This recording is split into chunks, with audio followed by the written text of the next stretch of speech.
Bueno, arrancamos el Salmo 92, ¿sí? Titulado Alabanza por la bondad de Dios, pero también se puede decir, bueno es alabar a Jehová, ¿sí? Es un cántico para el día de reposo, ¿sí? Es el único salmo que lo vamos a encontrar que se titula así, que es para el día de reposo, y era para cantarse y era para meditar a la vez en ese día no era solamente para no hacer nada, sino que ese día era consagrado para todo el día adorar a Dios. ¿Sí? ¿Se acuerdan que para el día de reposo había que preparar todo antes, porque ese día no se podía sacar ni los animales, ni nada de eso? Pero mientras compartían los alimentos, ellos tenían que estar siempre adorando a Dios. Y uno digamos, los datitos, hay judíos que lo siguen haciendo, seguramente allá, pero también acá en América Central, no, ¿cómo se dice? En Latinoamérica, en las sinagogas de los judíos, eso es algo que se sigue este salmo cantando y a través de él adorando, ¿no? Se lo utiliza en las sinagogas. Vamos a ver del versículo 1 al 3, ¿sí? Que acá el salmista muestra, no es claro bien quién lo escribió, ¿sí?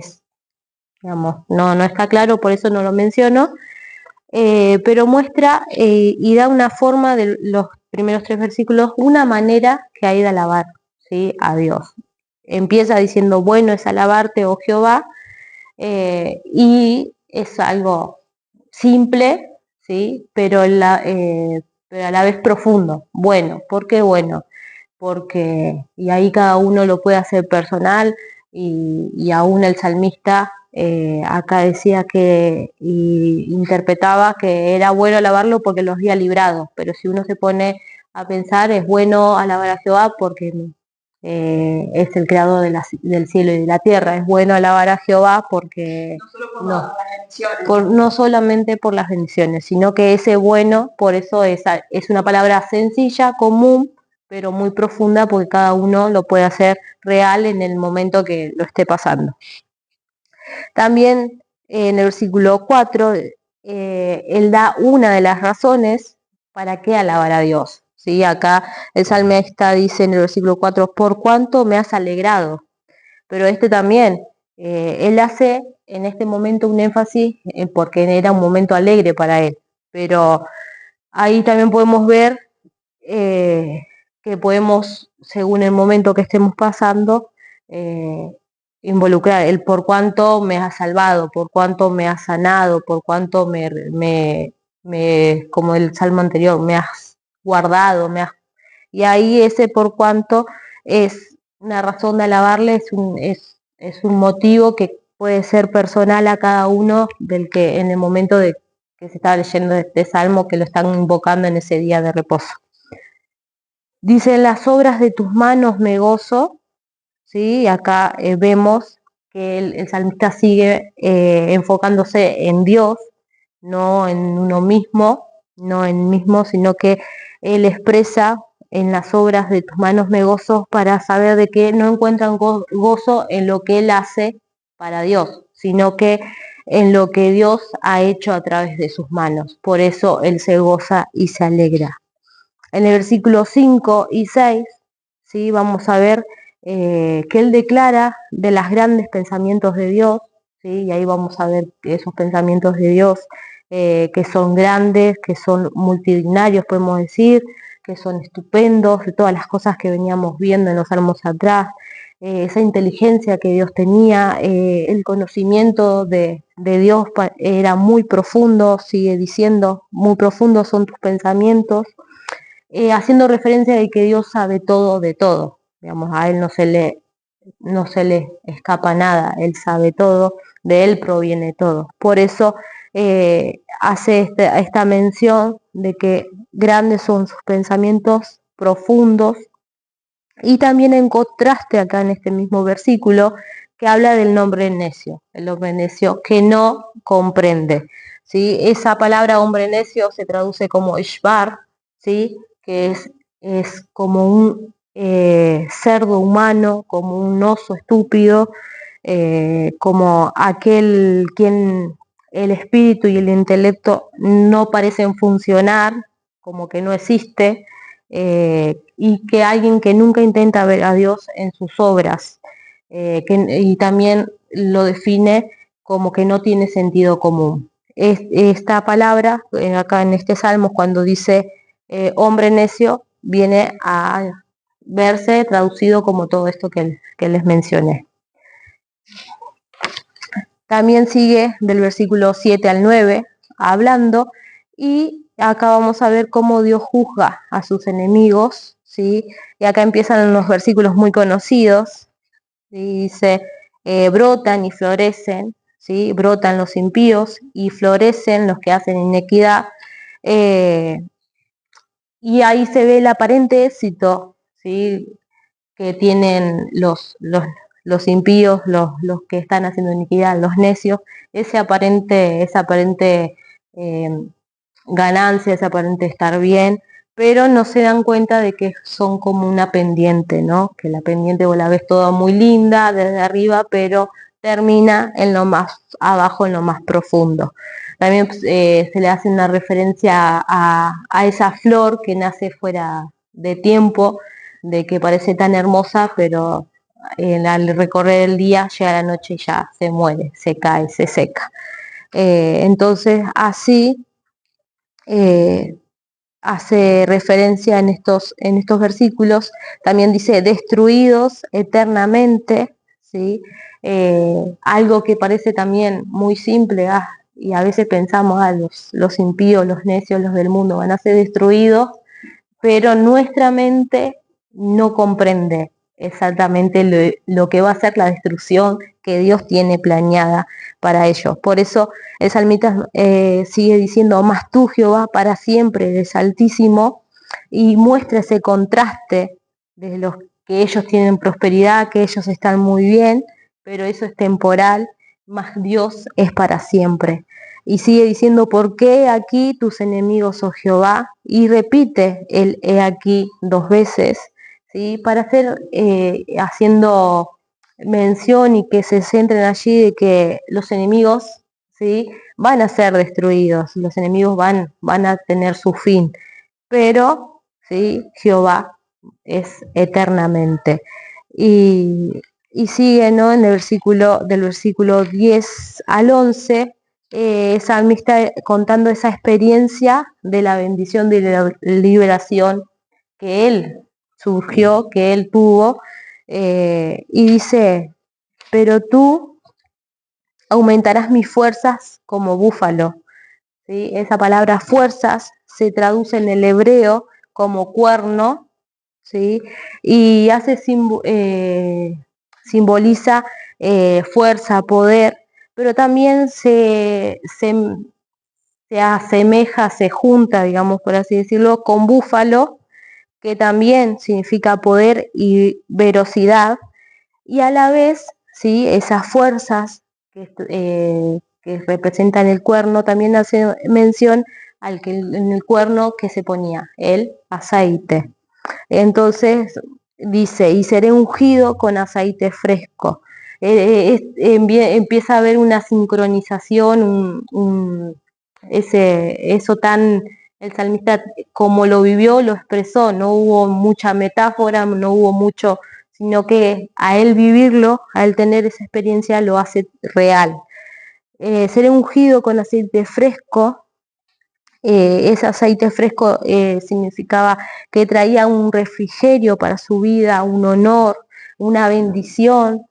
Vemos, ¿no? Cuando llegaba el sacerdote o a ungir lo que representaba eso para el pueblo, para la familia. Y bueno, y acá también, ¿no? Que Dios aumenta las fuerzas como búfalo, y también dice, seré ungido con aceite fresco, el poder, la habilitación de Dios para esa persona, ese que iba a ser ungido.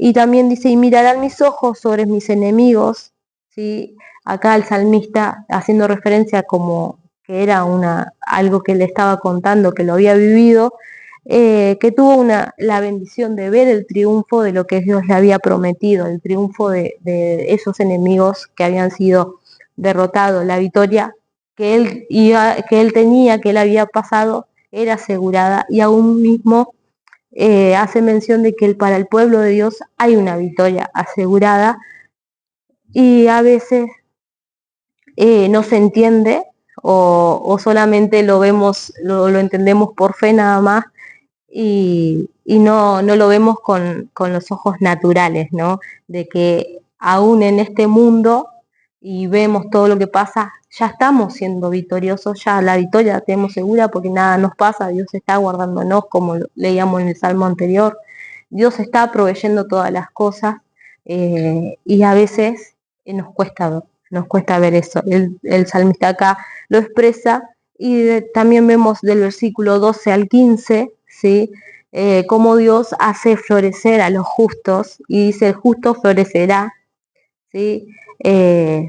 Y como decía anteriormente, los impíos tienen una temporada que parece que está todo bien, pero el justo, ¿sí?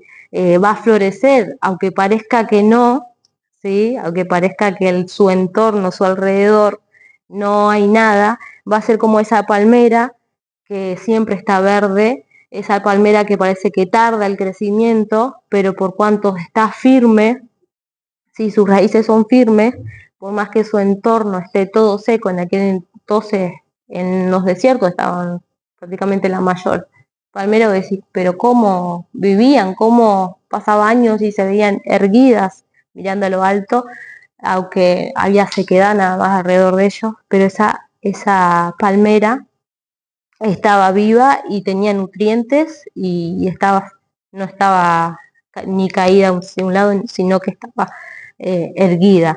Y así son los justos, ¿sí? Que van a florecer siempre, aunque alrededor haya escasez, aunque lo que nos toque vivir, pero si estamos, ¿sí? con, perdón, si estamos firmes en lo que Dios nos prometió de antemano, en las promesas que veníamos mencionando en los salmos anteriores, vamos a ser como esa palmera. Y dice: crecerá como cedro en el Líbano. El cedro en el Líbano, ¿sí? Era un árbol muy conocido en aquel entonces en Jerusalén y en todos sus alrededores, por el tamaño, por la fuerza, porque eran duraderos en el tiempo, aún por la belleza que tenían, y también por la utilidad que se le daba. Eran madera fuerte, y así son las bendiciones nosotros, los justos, los que recibimos, los que estamos mirando como esa palmera hacia arriba, mira, esperando las bendiciones de Dios. Así somos, y así mismo se van a demostrar esos atributos que Dios nos da si nos permanecemos, ¿sí? Fiel a Él. Dice: plantados en la casa de Jehová, en los atrios de nuestro Dios, florecerán. Esto significa en la casa de Dios, ¿no? En el lugar de su presencia, en esa búsqueda de su presencia, en el lugar donde como creyentes tenemos que estar buscándolo a Él. Y también sigue diciendo: aún en la vejez fructificarán. A veces vemos, ¿no? Que a veces, bueno, dar fruto en la juventud, en donde vamos, venimos, eso, pero acá hace referencia de que aún aunque no esté esa frescura de, de lo joven, de lo que vemos por fuera, eh, Dios hace renovar por dentro, nos hace renovar por dentro. Y acá hace mención, ¿sí? A ese versículo conocido en 2 Corintios 4:16, que dice que aunque por fuera nos vamos desgastando, el hombre interior se va renovando. Y eso es lo que hace referencia, ¿no? Que aún en la vejez fructificarán, que día a día tenemos que buscar esa renovación, ¿sí? Por medio de Dios y de su palabra, para anunciar que Jehová mi fortaleza y es recto, ¿sí? Él sigue anunciando no cosas de él, acá el salmista, sino que al vivir esa realidad con Dios, al vivir esta experiencia verdadera con Dios, Él muestra esos frutos, y nos invita a mostrar esos frutos que aún en la vejez, ¿sí? Aunque capaz que en la vejez no tengamos tanta paciencia, pero por cuanto vivimos y buscamos de Dios, Dios nos da eso. Y entonces por eso dice, para anunciar que Jehová es mi fortaleza y es recto, ¿sí? Que Dios cumple las promesas, Dios, lo que veníamos hablando en los salmos anteriores, Dios cumple eso, por cuanto Él cumple eso, Jehová va a ser mi fortaleza y Él me va a ayudar a vivir en rectitud. Mi fortaleza y que en Él no hay injusticia, termina diciendo, y acá el salmista expresa una experiencia segura que él ha tenido y probada. Él lo que cuenta no solamente lo dice en palabras y lo ha sentido, sino porque lo vivió y él podía confiar en que Dios hacía todas las cosas y él cumplía todas las cosas con bondad. Por eso él termina expresándose así en este Salmos, diciendo sí, que aún en la vejez frutificarán, estarán vigorosos y verdes para anunciar que Jehová, mi fortaleza, es recto y que en él no hay injusticia. Así termina el Salmo 92.